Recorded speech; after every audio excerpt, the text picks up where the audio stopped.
Hello friends, అందరూ ఎలా ఉన్నారు? నేనైతే చాలా బాగున్నాను.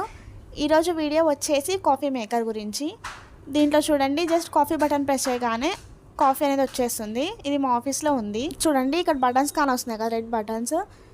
అవి బటన్స్ ప్రెస్ చేసినప్పుడు మనకి ఒక్కొక్కటి ఒక్కొక్క దానికి ఉంటుంది. ఒకటి టీకి, ఒకటి కాఫీకి, ఇంకోటి హాఫ్ కప్ టీకి, హాఫ్ కప్ కాఫీకి, ఇంకా సూప్కి ఉంటాయి అనమాట. మనకి ఏదిగా ఉంటే ఆ బటన్ మీద ప్రెస్ చేయాలి.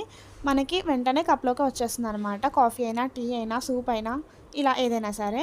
ఇక టేస్ట్ విషయానికి వస్తే చాలా బాగుంటుంది. ట్రై చేయండి మీరు కూడా ఒకసారి. ఎప్పుడైనా ఒకసారి తాగడానికి అయితే ఇది బాగుంటుందండి. కానీ డైలీ తాగాలంటే హెల్త్ ఇష్యూస్ కూడా వస్తాయి. ఎందుకంటే ఇది కరెంట్తో కదా వర్క్ అయ్యేది. అండ్ పౌడర్ కూడా పాల పౌడర్ యూస్ చేస్తారు అనమాట, మన డైరెక్ట్గా మిల్క్తో కాదు. మా వీడియో మీకు నచ్చినట్లయితే లైక్ చేయండి, షేర్ చేయండి. మరికొన్ని వీడియో కోసం మా ఈ ఛానల్ని సబ్స్క్రైబ్ చేసుకోండి. అలాగే ఈ లాస్ట్లో ఒక రెసిపీ మీకు కనిపిస్తుంది కదా, ఇదేంటో ఏమనుకుంటున్నారో మీరు కామెంట్ సెక్షన్లో మెన్షన్ చేయండి. ఈ రెసిపీ ప్రిపరేషన్ కావాలనుకుంటే మీరు కామెంట్ సెక్షన్లో కామెంట్ చేయండి. నేను మీకు రెసిపీ చేసి ఎలా చేయాలో